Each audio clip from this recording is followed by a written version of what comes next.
جذبات کو نہیں سمجھیں گے تو زندگی ناسور بن کر کے رہ جائے گی، گھر جہنم کا نمونہ بن کر کے رہ جائے گا، کیونکہ ان دونوں کو ہمیشہ ساتھ ساتھ رہنا ہوتا ہے، خلوت میں بھی، جلوت میں بھی، تنہائی میں بھی، محفل میں بھی، اکیلے میں بھی، گھر والوں کے سامنے بھی، ہر وقت دونوں کو ساتھ ساتھ رہنا ہوتا ہے۔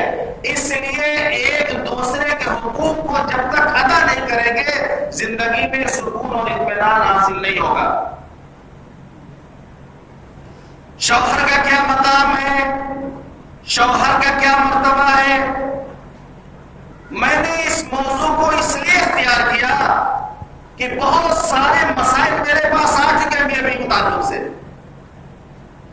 کوئی بیوی کا رونا رو رہا ہے، بیوی شوہر کا رونا کر کے رو رہی ہے، بہت سارے مسائل آتے رہتے ہیں اس طریقے کے، تو ضرورت محسوس ہوئی کہ اس موضوع پر بھی گفتگو کی جائے، ورنہ الحمدللہ ہمارے گھر میں سب ٹھیک ہے، نہیں سوچیں گے کہ لڑائی بڑائی کر کے آئے گا وہ سارا غصہ یہاں ہم لوگ سنا رہا ہے۔ الحمدللہ ہمارے گھر میں بہت اچھا ہے۔ کئی لوگوں کے ذہن میں آ سکتی بات نہ کہ کچھ لگتا ہے ہوا ہے گھر میں، آج اس موضوع میں کیسے بات ہو رہی ہے۔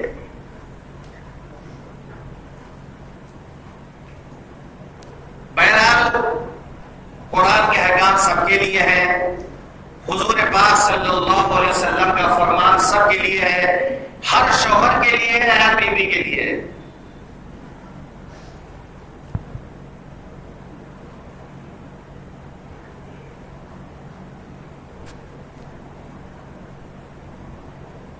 شوہر کے حق کو بتاتے ہوئے حضور پاک صلی اللہ علیہ وسلم نے یہاں تک فرما دیا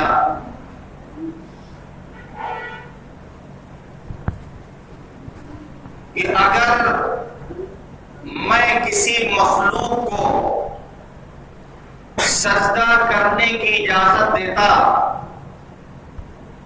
اگر میں کسی مخلوق کو سجدہ کرنے کی اجازت دیتا تو میں بیویوں کی اجازت دیتا کہ وہ اپنے شوہروں کو سجدہ کرے۔ ترمذی شریف کی روایت ہے، یہ حدیث کے راوی حضرت ابو ہریرہ رضی اللہ عنہ۔ مسند احمد میں ایک واقعہ آیا ہے، حضرت عائشہ رضی اللہ عنہا روایت کرتی ہے کہ ایک مرتبہ حضور پاک صلی اللہ علیہ وسلم تشریف فرما تھے، ایک اونٹ آیا اور آ کر کے اس نے حضور پاک صلی اللہ علیہ وسلم کے سامنے سجدہ کیا۔ سجدہ کیا یعنی جھک گیا وہ، تو لوگوں نے اس کو سجدے سے تعبیر کیا، تو جو مجلس میں صحابہ کرام موجود تھے انہوں نے عرض کی کہ اللہ کے رسول یہ جانور ہے، یہ اونٹ نے آپ کو سجدہ کیا، درخت آپ کو دیکھ کر جھک جاتے ہیں، سجدہ کر لیتے ہیں، تو ہم تو زیادہ حقدار ہیں، ہم تو انسان ہیں، ہم تو اشرف المخلوقات ہیں، جب یہ اونٹ آپ کو سجدہ کر سکتا ہے، درخت آپ کے سامنے جھک سکتے ہیں، تو پھر ہم تو اس کے زیادہ حقدار ہیں کہ ہم آپ کو سجدہ کریں۔ تو حضور پاک صلی اللہ علیہ وسلم نے فرمایا اعبدوا ربکم، عبادت اللہ کی کرو، رکوع کرنا، سجدہ کرنا یہ عبادت ہے۔ تو فرمایا اعبدوا ربکم کہ عبادت کرو اپنے رب کی، واکرموا اخاکم اور اکرام کرو اپنے بھائی کا۔ اگر میں مخلوق میں سے کسی مخلوق کو سجدہ کرنے کی اجازت دیتا تو میں عورت کو اجازت دیتا کہ وہ اپنے شوہر کو سجدہ کرے، لیکن چونکہ اسلام مذہب میں غیر اللہ کے لیے سجدہ حرام ہے، غیر اللہ کے لیے سجدہ جائز نہیں ہے، اس کو شرک قرار دیا گیا ہے کہ سجدہ ہوگا تو صرف اللہ کے حضور میں ہوگا، یہ پیشانی اگر جھکے گی تو صرف اللہ کے سامنے جھکے گی،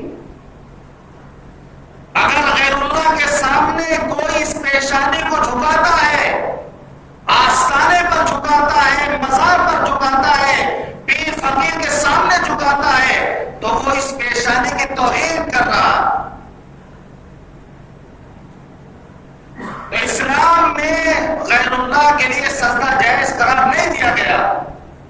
تو حضور پاک صلی اللہ علیہ وسلم فرماتے ہیں کہ اگر سجدہ جائز ہوتا تو پھر سب سے پہلا حق بیویوں کو دیا جاتا کہ وہ اپنے شوہروں کو سجدہ کریں.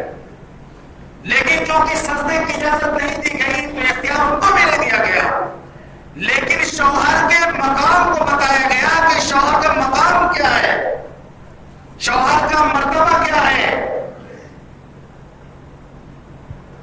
یہاں تک کہ بخاری اور مسلم کی روایت ہے، حدیث کے راوی حضرت ابو ہریرہ رضی اللہ عنہ فرماتے ہیں کہ حضور پاک صلی اللہ علیہ وسلم نے فرمایا شوہر گھر میں موجود ہو، سفر وغیرہ میں نہ ہو، شوہر گھر میں موجود ہو تو شوہر کی اجازت کے بغیر بیوی کو نفلی روزہ رکھنا نہیں چاہیے.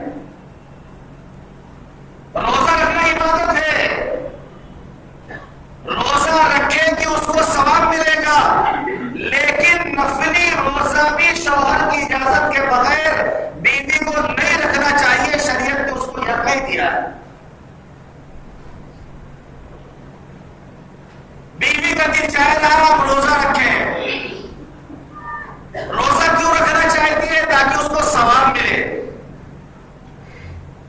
شوہر چاہ رہا کہ بیوی ہماری روزہ نہ رکھے اور وہ منع کر دے رہا کہ تم کو روزہ نہیں رکھنا ہے. جو بھی سمجھ کو منع کر رہا ہو، گرمی بہت زیادہ ہے، تم پریشان ہوگی، کام بھی تم کو کرنا پڑتا ہے، کھانا بھی تم کو ہی بنانا ہے، کتنی محنت تم کو کرنی پڑے گی، نہیں روزہ تم نہ رکھو. ایک طریقہ تو یہ کہ یہاں جھگڑا شروع ہو جائے، بیوی کہے کہ ہم روزہ رکھیں گے، تم رو کر کے دکھاؤ رو کر. شوہر آستین چڑھا لے، ٹھیک ہے تم روزہ رکھ کے دکھاؤ. ہم بھی دیکھتے ہیں تو ایسے موقع پر پھر لڑائی ہوگی. لیکن اگر نظریہ بدل دیا جائے، بیوی یہ سوچے کہ ہم روزہ اس لیے رکھنے جا رہے تھے تاکہ ہمیں ثواب ملے، اب میرا شوہر مجھے منع کر رہا، میں اپنے شوہر کی اطاعت کروں گی تو اس اطاعت پر بھی اللہ تعالیٰ مجھے ثواب دے گا. تو ثواب تو دونوں حالت میں ملے گا کہ شوہر کی میں نے بات مان لیا، شوہر کی میں نے فرما برداری کر لیا، روزہ نہیں رکھا تو شوہر کی اطاعت کرنے پر مجھے ثواب ملا. دیکھیں حضرت عائشہ رضی اللہ عنہ جب رمضان کا روزہ ان کا قضا ہو جاتا تھا اور جب اس کو بعد میں رکھنے کی باری آتی تھی تو کب رکھتی تھی حضرت عائشہ؟ یعنی حضور پاک صلی اللہ علیہ وسلم کی گھر والی ہے، نبی سے سابقہ بڑا ہے. مسلم شریف کی روایت ہے قضا روزوں کے بارے میں کہ قضا روزہ جتنی جلدی ہو سکے اس کو رکھ لیا جائے، اس میں تاخیر نہ کی جائے. حضرت عائشہ رضی اللہ عنہا کے جب رمضان کے روزے قضا ہوتے تھے تو شعبان کے مہینے میں جا کے قضا رکھتی تھی. وہ 11 مہینے بعد. ترمذی شریف کی روایت ہے شعبان کے مہینے میں جا کے روزہ رکھتی تھی، کیونکہ حدیث میں آتا ہے کہ حضور پاک صلی اللہ علیہ وسلم شعبان کے مہینے میں کثرت سے روزہ رکھتے تھے. تو حضرت عائشہ اپنا قضا روزہ شعبان کے مہینے میں اس لیے رکھتی تھی کہ حضور کا بھی روزہ ہے، میرا بھی روزہ رہے. یہ نہیں چاہتی تھی کہ وہ روزے سے اور حضور بغیر روزے سے ہو. اس کے لیے 11 مہینے تک اپنے قضا روزوں کو مؤخر کرتی تھی. یہ تھی مزاج شناس، مزاج شناسی اس کو کہتے ہیں. تو شوہر کی اجازت کے بغیر جب عبادت، نفلی عبادت پر شوہر کے حکم کو مقدم قرار دیا گیا، نفلی عبادت کے مقابلے میں شوہر کی رضامندی کو، اس کے حکم کو مقدم قرار دیا گیا، تو دنیا کی چیزیں کیا ہیں؟ ہمارے یہاں لڑائی جھگڑا دنیاوی چیزوں کو لے کر کے ہو رہا. میرا شوہر اس چیز سے روک رہا، میرا شوہر اس چیز سے منع کر رہا، میرا شوہر میری بات نہیں مانتا. ساری لڑائیوں کی جو بنیاد یہی ہے.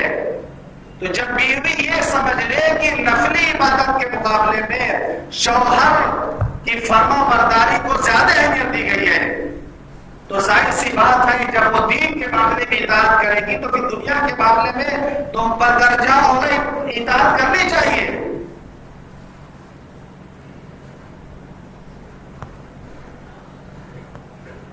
حضور پاک صلی اللہ علیہ وسلم نے فرمایا،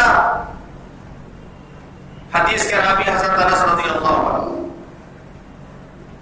کہ جو عورت 5 وقت کی نماز پڑھے، رمضان کے روزے رکھے، اپنی عزت اور آبرو کی حفاظت کرے، اپنے شوہر کی فرما برداری کرے، اس کو یہ حق ہے کہ جنت کے جس دروازے سے وہ چاہے جنت میں داخل ہو جائے.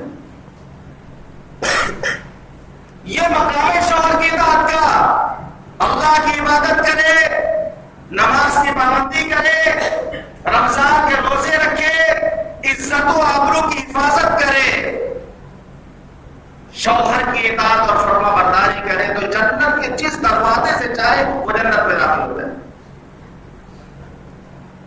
ترمذی شریف کی روایت ہے، حدیث کے راوی حضرت ابو ہریرہ رضی اللہ عنہ، نسائی کی روایت ہے کہ حضور پاک صلی اللہ علیہ وسلم سے سوال کیا گیا، اللہ کے رسول سب سے بہترین عورت کون ہو سکتی ہے؟ سب سے بہترین عورت کون ہے؟ آپ نے فرمایا سب سے اچھی وہ عورت ہوتی ہے کہ اس کا شوہر اس کے دیکھے تو طبیعت خوش ہو جائے. تھکا ہارا آیا ہے باہر سے، بیوی اس انداز سے اس سے ملے کہ اس کی گالوں کی سرخی کو دیکھ کر کے اس کے دل پر کے ٹکان بھول جائے. اس انداز سے بیوی کو ملنا چاہیے، اس انداز سے استقبال کرنا چاہیے. شوہر دیکھے طبیعت خوش ہو جائے. اس میں یہ بھی اشارہ ہے کہ گھر میں بھی جو بھی میک اپ کر سکتی ہے، جو بھی بن سنور سکتی ہے، وہ شوہر کے لیے اس کو کرنا چاہیے کہ شوہر دیکھے تو اس کو مزہ آئے.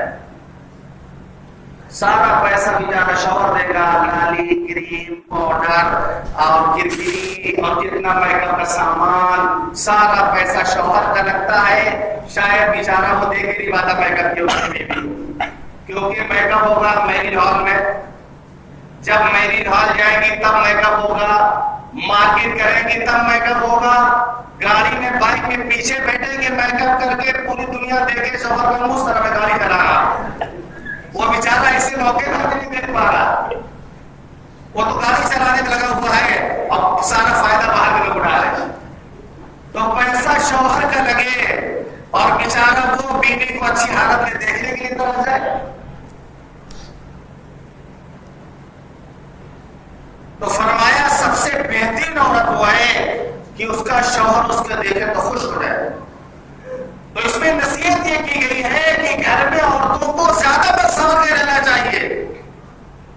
گھر میں اس طرح رہے گی مہنگی کچیلی چڑیل بنی رہے گی. گھر میں یہ لگتا ہے پہننے اڑنے کا کوئی کپڑا ہی نہیں، کوئی لگتا ہی نہیں. اگر کوئی پڑوسا ملنے بھی آ جائے پہلے سال میں تم کہاں بنائے بہنی تم سے، ہمارا شوہر کوئی خیال نہیں رکھا، 2-4 چیزیں پڑے ہمارے پاس کپڑا پہننے کے لیے بنواتا ہے، جبکہ ہر موقع پہ کپڑا بنوا رہا ہو، لیکن سب الماری کے اندر لا کے پیٹی کے اندر رکھا ہوا ہے. گھر میں وہی پرانے کپڑے پہنے جائیں گے. بخاری شریف کی روایت ہے، حدیث کے راوی حضرت عبداللہ بن عباس رضی اللہ عنہ فرماتے کہ حضور پاک صلی اللہ علیہ وسلم نے فرمایا مجھے جہنم دکھائی گئی، میں نے عورتوں کی بل زیادہ دیکھی. مجھے جہنم دکھائی گئی، مجھے عورتوں کی تعداد زیادہ نظر آئی جو کفر کرتی ہے. صحابہ نے عرض کیا اللہ کے رسول کیا وہ اللہ کا انکار کرتی ہے؟ فرمایا کہ نہیں، وہ شوہروں کی ناشکری کرتی ہیں. شوہروں کی ناشکری کرتی ہے. تم ان میں سے کسی کے ساتھ پوری زندگی اچھا سلوک کرو، ان کے حقوق کو ادا کرو، ان کی رعایت کرو، کسی ایک موقع پر اگر نہیں ہو پائے گا سارے کیے کرائے پر پانی پھیر دے گی اور فوراً کہہ دے گی جب سے تمہارے ساتھ ہماری شادی ہوئی زندگی میں کبھی سکون ملا ہی نہیں ہے. جب سے اس گھر میں آئے ہیں صرف پریشانی کا موقع میں دیکھا ہے. پوری زندگی کو مسئلہ سمجھتے اچھا سلوک کرو, ایک موقع پر اگر کسی مجبوری سے نہیں ہو سکا سب کیے کرائے پر پانی پھیر دے گی, ناشکری کرے گی. اس ناشکری کی وجہ سے عورتوں کی تعداد جہنم میں زیادہ ہوگی. نسائی شریف کی روایت ہے, حدیث کے راوی حضرت عبداللہ ابن عمرو بن العاص رضی اللہ عنہ فرماتے ہیں کہ رسول اللہ صلی اللہ علیہ وسلم نے فرمایا کہ اللہ تعالیٰ اس عورت کی طرف نگاہ اٹھا کے بھی نہیں دیکھے گا جو اپنے شوہر کی ناشکری کرتی ہو, جبکہ وہ اس سے بے نیاز بھی نہیں ہو سکتی. رہنا تو اسی کے ساتھ اس کو ہے, گزارا اسی کے ساتھ کرنا ہے, بے نیاز بھی نہیں ہو سکتی. کہ بلبلیں روٹ کے گلشن سے کدھر جائیں گی, بلبلیں روٹ کے گلشن سے کدھر جائیں گی, بے وطن ہو کے رہیں گی وہ جدھر جائیں گی. بلبلیں کہیں گی ہم باغ چھوڑ کے جانا, جائے گی کہاں, جائے گی کہاں, ان کا پسینہ تو باغی میں ہوگا. تو فرمایا اللہ تعالیٰ اس عورت کی طرف نگاہ اٹھا کے بھی نہیں دیکھے گا جو اپنے شوہر کی ناشکری کرتی ہے, جبکہ وہ اس سے بے نیاز بھی نہیں ہو سکتی ہے. تو یہ مزاج عورتوں کے اندر بہت زیادہ ہے ناشکری کرنے کا. تو گھر میں حضور پاک صلی اللہ علیہ وسلم نے فرمایا کہ عورت کو ایسا ہونا چاہیے کہ جب اس کا شوہر اس کو دیکھے تو خوش ہو جائے. یعنی اخلاق کے اعتبار سے بھی, ظاہری اعتبار سے بھی, باطنی اعتبار سے بھی بیوی کو ایسا ہونا چاہیے کہ شوہر اس کو دیکھے تو خوش ہو جائے. بڑا مزہ آ رہا آپ لوگوں کی بیوی کو کھینچائی ہو رہی ہے, بڑا مزہ آ رہا آپ لوگوں کو کہ بیویوں کو کھینچائی کہ آپ کا بھی نمبر آئے گا.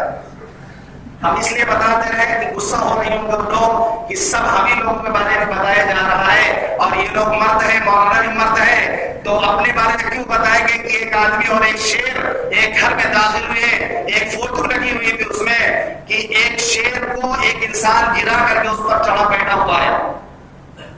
تو انسان نے شیر سے کہا کہ انسان کی بہادری تم دیکھتے ہو کہ شیر کو پٹک کر کے اس کے اوپر بیٹھا ہے. تو شیر جواب دیتا ہے کہ یہ پینٹر جو تھا وہ انسان تھا, اگر شیر تصویر بنانا تو دوسری طرح تصویر ہوتی ہے, بنانے والے انسان تھا اس طرح اس نے بنا دیا, لیکن اگر پینٹر شیر ہوتا تو تصویر دوسری طرح ہوتی.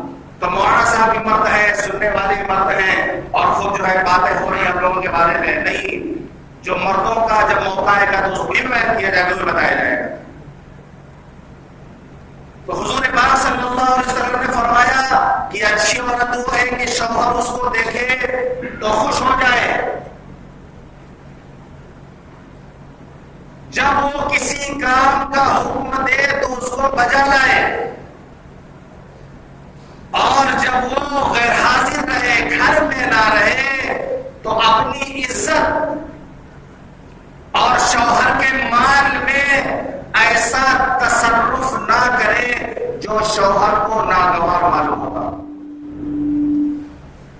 یعنی شوہر کے غائبانہ میں ایسا کوئی کام نہ کرے جس سے شوہر کو تکلیف پہنچتی ہو. قرآن میں کہا کہ فالصالحات قانتات حافظات للغیب, کہ جو نیک بیویاں ہوتی ہیں, جو نیک عورتیں ہوتی ہیں, وہ قانتات ہوتی ہیں, وہ فرما بردار ہوتی ہیں, حافظات للغیب, کہ غیب میں بھی پیٹ پیچھے بھی وہ اپنی عزت کی اور شوہر کے مال کی, اس کے گھر کی حفاظت کرنے والی ہوتی ہے.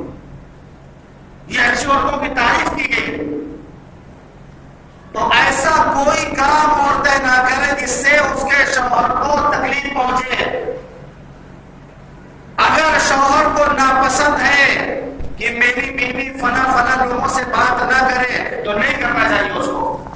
جن لوگوں کا گھر میں آنا پسند نہ ہو شوہر کو, بیوی کو ان لوگوں کو گھر میں آنے کی اجازت نہیں دینی چاہیے. حضور پاک صلی اللہ علیہ وسلم کی زوج مطہرہ ہے حضرت ام حبیبہ رضی اللہ عنہ. یہ ابو سفیان کی بیٹی ہے. حالت کفر میں ابو سفیان ایک مرتبہ بیٹی سے ملنے مدینہ منورہ گئے. حضور پاک صلی اللہ علیہ وسلم کا بستر لگا ہوا تھا. ابو سفیان اس بستر پر بیٹھنے جا رہے تھے تو ان کی بیٹی حضرت ام حبیبہ رضی اللہ عنہا نے منع کر دیا کہ اس بستر پر آپ نہ بیٹھے. تو ابو سفیان نے کہا بیٹی یہ بتاؤ میں اس بستر کے لائق نہیں ہوں یا یہ بستر میرے لائق نہیں ہے؟ میں اس بستر کے لائق نہیں ہوں یا یہ بستر میرے لائق نہیں ہے؟ تو بیٹی جواب دیتی ہے کہ ابا جان یہ بستر ہے جناب محمد عربی صلی اللہ علیہ وسلم کا. یہ بستر پاک ہے، صاف ہے. آپ کفر میں مبتلا ہے، آپ شرک میں مبتلا ہے، آپ کے اندر کفر کی ناپاکی اور پلیدگی ہے. حضور پاک صلی اللہ علیہ وسلم کے اس پاک بستر پر آپ نہیں بیٹھ سکتے. باپ کو نبی صلی اللہ علیہ وسلم کے بستر پر حضرت ام حبیبہ رضی اللہ عنہا نے بیٹھنے نہیں دیا. اس کو کہتے ہیں کہ بیوی ایسا کوئی کام نہ کرے کہ جس سے شوہر کو تکلیف پہنچے. یہاں تک کہ ایسے افراد کا گھر میں داخلہ بھی نہ ہونے دے جس کو شوہر ناپسند کرتا ہو. بہت سے لوگ گھروں میں ایسے آتے ہیں شوہر نہیں چاہتا کہ ان کے گھر میں جائے.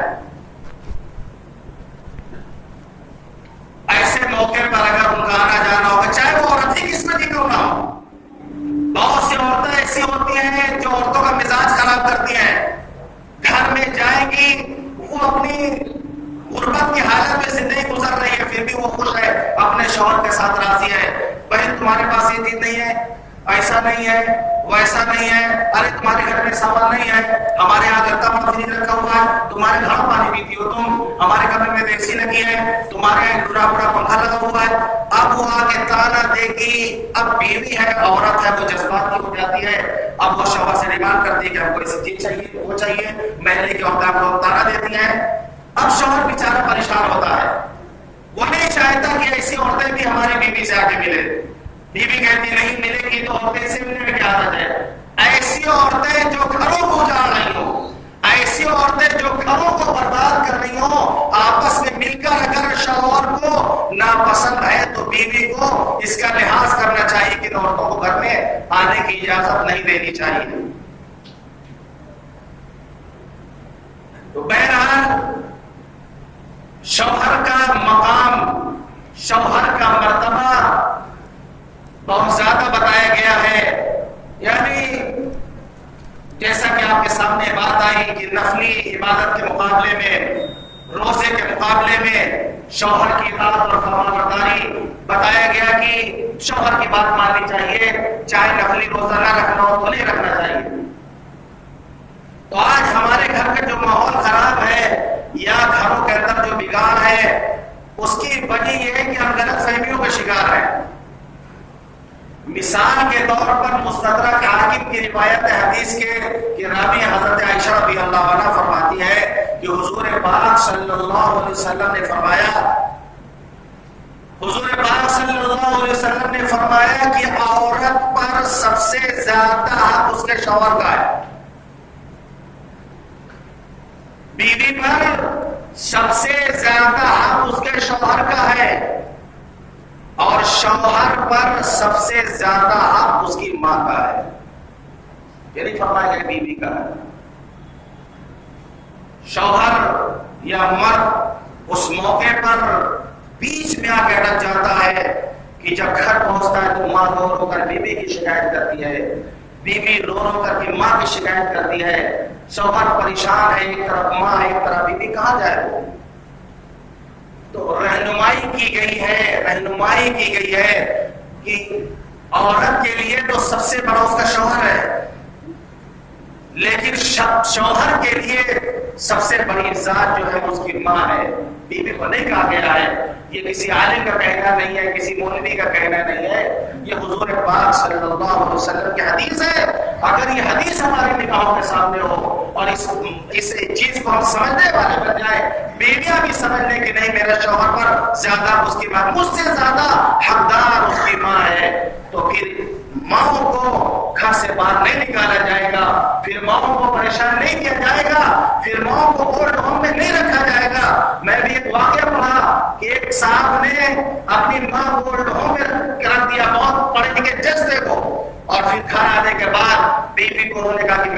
طلاق دینا چاہتا ہوں، تم بھی میرے گھر چھوڑ کے چلی جاؤ۔ بیوی پریشان ہے کہ میرے شوہر مجھے طلاق دینے جا رہا ہے، تو شوہر کہتا ہے جب میں اپنی ماں کا نہیں ہو سکتا، جب میں اپنی ماں کا نہیں ہو سکتا تو اپنی بیوی بچوں کو کیا اچھا بن کے دکھاؤں گا؟ تم لوگوں نے مجھے مجبور کیا، میری ماں کو ستایا، مجھے مجبور کیا کہ مجھے نکال کر اس کو اولڈ ہوم میں داخل کرنا پڑا، تو تم لوگ بھی اب اس گھر میں نہیں رہو گی، میں طلاق دے کے سب کو باہر کرتا ہوں۔ جب میں اپنی ماں کا نہیں بن سکا کہ جب میں امتحان کے دنوں میں پڑھائی کرتا تھا، میری ماں میرے باپ مر چکے تھے، میری ماں گھر گھر جا کر کام کرتی تھی اور پھر مجھے پڑھاتی تھی، اور جب میرے ایگزام کا وقت آتا تھا تو میں جب پڑھتا تھا بیٹھ کر کے، پوری رات میرے ساتھ بیٹھ کر کے جاگتی تھی، پنکھا جھڑا کرتی تھی، میرا خیال رکھتی تھی، یہاں تک کہ محنت اٹھا کر، مشقت اٹھا کر کے مجھے جو ہے جج بنایا، اس نے اتنا پڑھایا، تو میں جب اتنی وفادار ماں کا نہیں ہو سکا، اس کو چھوڑ دیا کہ تم لوگوں کا میں کیا ساتھ دوں گا؟ آنکھیں کھلی بیوی بچوں کی، انہوں نے ہاتھ پاؤں جوڑا اور پھر سب رات میں گئے، اولڈ ہوم گئے، اور وہاں پر جانے کے بعد جب لانا چاہا ان لوگوں نے تو ان لوگوں نے کہا کہ بھائی ہمیں ابھی اجازت نہیں دے سکتے ہیں، نہیں اجازت دے سکتے، ہو سکتا تم لوگ لے جا کے مار ڈالو باہر، کیا بھروسہ ہے؟ جب لا کر تم یہاں پھینک سکتے ہو، یہاں لا کے ڈال سکتے ہو، یہاں سے نکال کر باہر ہو سکتا مار ڈالو لے جا کر کے۔ بہرحال بہت دکھا پڑی کے بعد جب ان لوگوں کو اجازت ملے لے جانے کی، بہت سے بوڑھے مرد عورت ماں باپ وہاں پر تھے اور ڈوم میں، سب بڑے خوش تھے کہ ایسی اولاد بھی ہے جو یہاں پر آئی واپس لینے کے لیے۔ وہ لوگ بھی اس انتظار میں تھے کہ شاید ہماری بھی اولاد کبھی توفیق ملے، شاید ہماری اولاد کی بھی کبھی آنکھیں کھلے اور وہ ہمیں یہاں پر لینے کے لیے آ جائے۔ تو اگر اس معاملے کو سمجھ لے میاں بیوی کہ شوہر کے لیے اس کی ماں ہوتی ہے، اگر ماں کا خیال رکھتا ہے، اگر ماں کا ساتھ دیتا ہے، تو حضور پاک صلی اللہ علیہ وسلم کے فرمان پہ عمل کرتا ہے، وہ سنت پہ عمل کرتا ہے، اور اس پر اس کو ثواب مل رہا ہے، اور شوہر کو جب ثواب مل رہا، بیوی کو بھی خوش ہونا چاہیے کہ میرا شوہر گویا عبادت کر رہا اور میرا شوہر ثواب کا مستحق ہو رہا، ماں کا لحاظ کرتا ہے تو بہت اچھی بات ہے، بلکہ اس کو بہت ساتھ دینا چاہیے، اس کو ہمت افزائی کرنی چاہیے، اس کو اور زیادہ خیال رکھنا چاہیے۔ اگر وہ اپنے شوہر کا ساتھ دے گی ماں باپ کے مقابلے میں قسم کھا کے کہتا ہوں کہ شوہر کے دل میں بیوی کی محبت بڑھتی چلی جائے گی، بڑھتی چلی جائے گی۔